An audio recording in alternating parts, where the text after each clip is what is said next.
põe culpa no trabalho, nem na sua mãe, nem no seu pai. Entendeu? Genética é uma participação absurdamente pequena.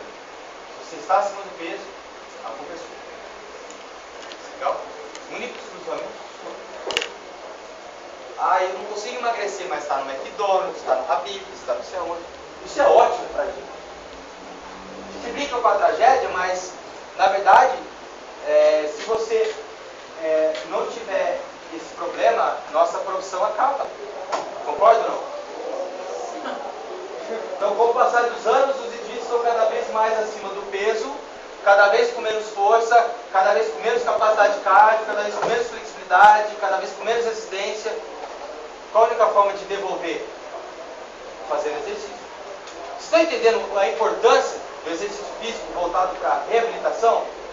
Se você tem um aluno obeso, que ele agora está dentro do peso, você reabilitou ele, está entendendo? Se você tem um aluno hipertenso, você controlou essa pressão, você está reabilitando ele. Se você é um indivíduo diabético, você controla o diabetes, isso também é reabilitação. Reabilitação não significa você trabalhar só com ambulatório ou pós-operatório. Você devolveu capacidade funcional, você devolveu capacidade física, é reabilitação. Então vocês também trabalham com reabilitação. Em momentos diferentes do fisioterapeuta do médico, estão entendendo? Só que nossa diretriz curricular nacional fala que o profissional de educação física trabalha com promoção, prevenção e reabilitação. Fisioterapia é a mesma coisa, só que estratégias diferentes em momentos diferentes. Entendeu? O que mais está acontecendo? As pessoas cada vez mais acima do peso, cada vez menos resistente, menos força, mais dependente dos outros, menos qualidade de vida, vai depender de quem? Da gente. Já falei para vocês, bumbum durinho, peitinho durinho, ninguém procura profissional. O cara vai treinar, toma um suplemento, às vezes uma bombinha, ele vai te procurar. Ele vai em revista, mas não vai te procurar. Agora, aquele cara, aquela mulher que precisa de qualidade de vida de volta, ele tem que procurar um profissional. Está faltando essa linhagem, vamos dizer assim, de profissionais. Pense nisso. Ok? Tem uma chance aí de vocês trabalharem bem e daqui 7 anos vocês trabalharem ganhando uma média de 15 mil reais por mês. Uma grana boa, não é? Tem médico que não ganha isso. Tem médico lá que estava 50, cabelo branco, dando plantão o dia inteiro, a noite inteira, para poder pagar a pensão dos 3, 4 filhos que fez. Olha. Entendeu? Então eu penso com carinho. Vamos lá? Bom, se eu tenho perda de força, se eu tenho perda de fibra, eu vou ter o quê? Perda de velocidade de contração muscular. E também tenho perda do quê? Consequentemente, perda de força como um todo. É óbvio, né? Uma coisa leva a outra. E não parece simples, é simples. Se eu tenho um músculo grande, agora menor e mais fraco, eu tenho menos força. Simples. Agora, como que eu posso restabelecer força? Treinando força. Qual o tipo de fibra que mais se perde com o sedentarismo? Fibra glicolítica ou oxidativa? Qual é o tipo da fibra glicolítica? Hã? Branca 2, tipo 2B? Ou fibra rápida, não é? Só que se eu chegar lá para o meu aluno e dar um cabo de vassoura, eu vou estimular a fibra rápida? Não, para estimular a glicolítica eu tenho que trabalhar com tensão, carga. Claro, um indivíduo de 97 anos não vai levantar 200 quilos no supino, pô. Mas de repente, para aquela estrutura fragilizada, uma barra já é suficiente para estimular o aumento de força naquele indivíduo. De repente você subestima demais, fica dando um cabo de vassoura e um pezinho de meio saco de feijão, vai trabalhar o quê? Só mobilidade. Mas só mobilidade não melhora o deslocamento. Se ele não tem força, ele vai continuar caindo, estão entendendo? Porque para eu estimular a fibra glicolítica tem que ter tensão muscular. Para ter tensão muscular tem que ter carga. Intensidade compatível com cada um. Tudo bem? Não devemos superestimar, mas também não devemos subestimar. Tá claro, pessoal?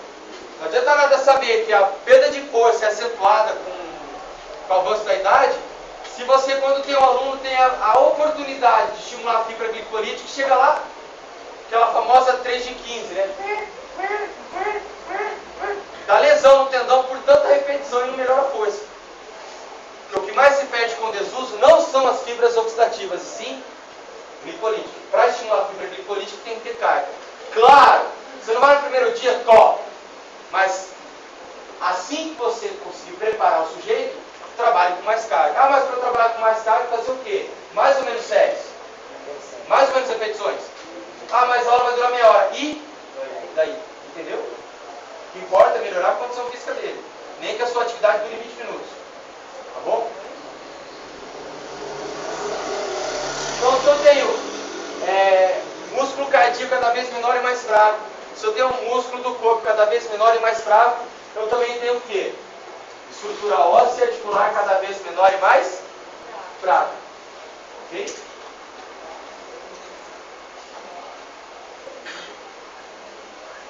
Agora, para mim, foi? Estou muito forte. Perceberam? Cada dia mais forte. Não é tão o número da camisa, porque crescendo muito, absurdo.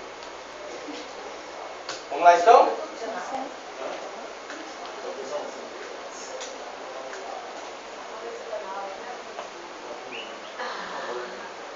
Então, para de anotar um pouquinho e presta atenção no titio.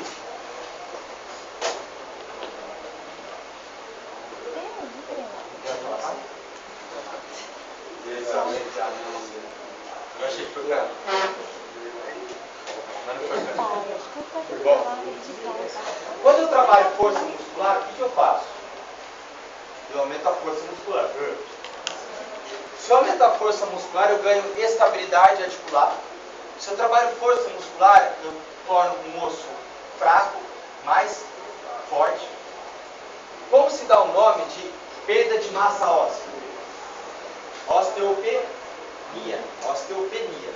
Perda de massa. Não necessariamente um osso com perda de massa, ele é um osso com osteoporose. A osteoporose é a fragilização, a perda da estrutura. A diminuição dessa estrutura é chamada de osteopenia.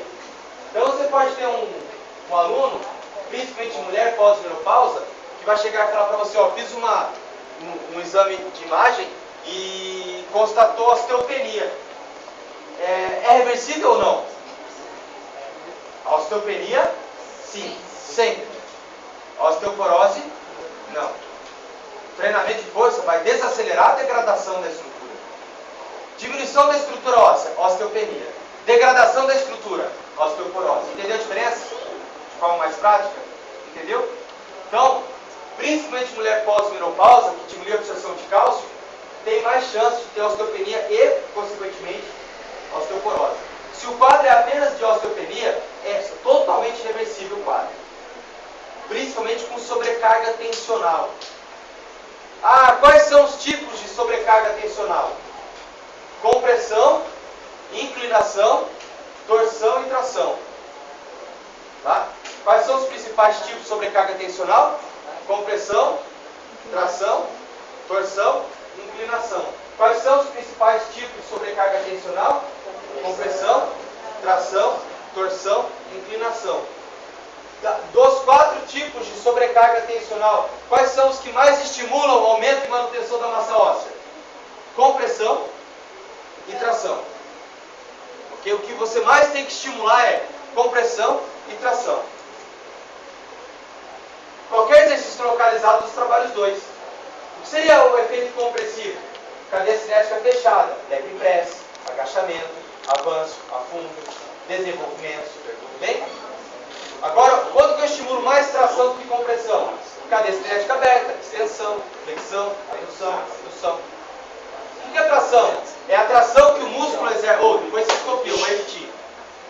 O que é tração? É a força que o músculo exerce aonde? No osso, para que haja movimento. Então, se eu faço flexão de cotovelo, eu estou tendo efeito de tração da inserção do bíceps no antebraço, entendeu? Se eu faço um trabalho de flexão de braço, eu estou tendo o quê? Um efeito compressivo da extremidade distal mão sobre alguns músculos e articulações, entendeu? Cadeia cinética fechada, flexão de braço, desenvolvimento, leg press, agachamento, compressão. Também tração, só que mais efeito compressivo. Cadeia cinética aberta, onde a extremidade distal está livre. mais tração e quase nada de compressão. Tanto a compressão quanto a tração é muito importante para o aumento da massa óssea. Que tipo de treinamento físico você trabalha? Força com características compressivas e de tração. Força, musculação. Tudo bem? Tá legal? Então, como que eu posso minimizar o decréscimo da densidade óssea? Trabalho de força. Então, com o trabalho de força, eu ganho massa óssea, eu desacelero a degradação da estrutura, eu aumento a estabilidade articular, eu aumento a força muscular, eu aumento a massa muscular. Opa, olha que interessante. Entendeu? Então, entendendo o conceito de reestruturação do aparelho locomotor? Então, aquele cara fragilizado, vamos lá, o cara fraquinho, como que está a massa óssea dele? Está com osteopenia avançada, não está? Talvez com osteoporose iniciada? Retorno venoso bom ou ruim? Tem facilidade em encontrar a musculatura para fazer que o sangue volte no coração? As articulações são instáveis ou estáveis? Legal. Agora aquele carinha que andava assim, agora ele está andando assim. O que aconteceu? Eu aumentei a força muscular, eu aumentei o diminuir retorno venoso. Retorno venoso aumentado é bom ou ruim para o coração? Opa, então significa o efeito positivo na reabilitação cardíaca? Agora, quando eu faço o trabalho de força, minha massa óssea aumentou ou diminuiu? Se eu estou com osteopenia instalada, eu posso reverter o quadro? Minimizando o surgimento da osteoporose? Eu tenho mais estabilidade ou menos instabilidade? Risco de queda maior ou menor? Risco de fratura maior ou menor? Risco de acamamento por fratura maior ou menor? O que é melhor trabalhar primeiro? Então vocês podem colocar agora que o treinamento de força muscular é igual a reestruturação do aparelho locomotor. Treinamento de força muscular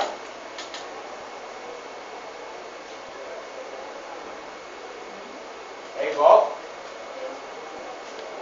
a reestruturação do aparelho locomotor. Primeiro vocês haviam colocado que o aumento de força muscular é igual a independência e qualidade de... Agora você pode colocar que o aumento da força muscular é igual a reestruturação do aparelho locomotor.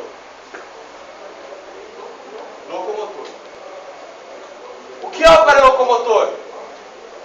Músculo, osso e articulação. Tudo bem?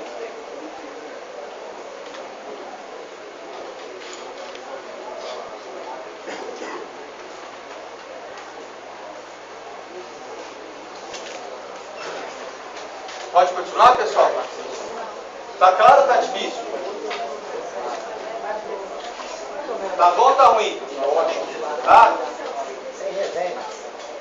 Vamos lá então? Qual é o último item rosa? Bem São Paulino. Estreitamento do espaço inter... Ou seja, imagine só. Se você pensar desde o Atlas, entre o Atlas e o Axis, tem disco vertebral? Lembra? Não tem. Entre o Atlas e o Axis, você não tem disco vertebral. Só que à medida que a coluna vai descendo, os discos eles ficam maiores ou menores? É uma questão natural. Quanto mais para baixo, maior a sobrecarga. Tem que ter uma estrutura diferenciada. Então, da mesma forma que eu tenho degeneração de um fêmur, por exemplo, eu tenho degeneração de uma vértebra. Entendeu? E se eu tenho nada de força da musculatura paravertebral para estabilizar essas vértebras, imagina uma estrutura que tem compressão o dia inteiro. Ainda mais onde mais compromete a coluna. Região lombar. Quase 100% das pessoas têm ou teve um desconforto lombar. Então imagina aquela estrutura o dia inteiro sobrecarregada, com desequilíbrio muscular, com falta de força muscular, e com o tempo vai degenerando aquela estrutura. Começa a se acomodar. Chega uma hora que o quê? O estreitamento é tão significativo que começa a ter perda de estrutura, desequilíbrio, começa a formar os famosos bicos de... que a gente chama de osteófito, que é formação de cristais de cálcio para se adaptar àquela estrutura que foi deteriorada. Entendeu? Começa a ter efeitos compressivos, começa a herniar disco, começa a ter pensamento de nervos importantes como o ciático, entendeu? Ou seja, Como que eu faço para melhorar isso? Primeira coisa, se aumenta a força muscular, eu estabilizo. Se ele já tem um disco degenerado, se ele tem já uma vértebra desgastada, se eu aumento a força da musculatura paravertebral, eu ganho em estabilidade. Se eu ganho em estabilidade, eu ganho o quê? Mais qualidade, menos dor. Tudo bem? Tem que fortalecer sempre. Agora a musculatura paravertebral, você solicita ela assim ou assim? Não é assim? Então tem que estimular a musculatura profunda do core, dinâmico ou isométrico? Iso? O abdômen, se você fica o dia inteiro, você anda assim? Você anda? Hã? Ou você anda assim? Você pedala assim? Você pedala assim? Assim? Você corre assim? Ou você corre assim? Se você pensar em reta abdominal, transverso, oblíquo, paravertebral, quadrado lombar, seja parado, seja sentado ou em pé ou em exercício, a solicitação é isométrica ou dinâmica? Se você usa mais isométrico que dinâmico, você fica fazendo coluna igual um tonto, flexionando o tronco. Se nunca ele vai ficar. O que você tem que evidenciar? Fortalecimento isométrico do tronco ou dinâmico? Tá bom. Entendeu? Todos os trabalhos de força do tronco, a ênfase tem que ser isométrica. ênfase. Quando fala ênfase, não significa somente. Entendeu? Tudo bem? Tá claro? Bom, até, ó, fique tranquilo, tua cabeça é grande, mas quando você ficar velho, ó, você vai perder bastante aí, uns 200 gramas. Né? Até o peso da cabeça diminui. Perde. Mas pelo amor de Deus, não acha que ficar lendo o cérebro vai hipertrofiar. Imagina a cabeça do Bill Gates. Ia estar maior que essa sala. Olha que cultura, gente. Olha que cultura. Fala, o senhor é mais caro que o carro.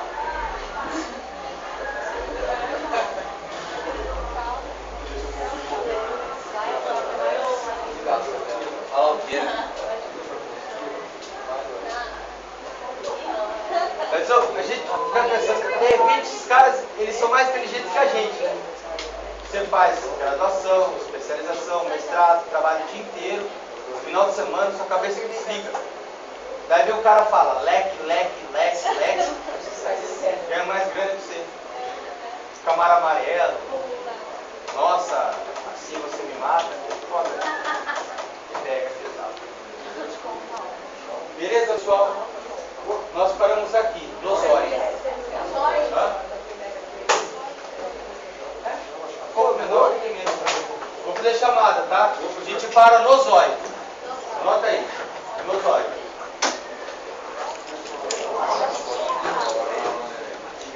Fazendo a chamada, vocês estão liberados, tudo bem? Quem está a chave aqui?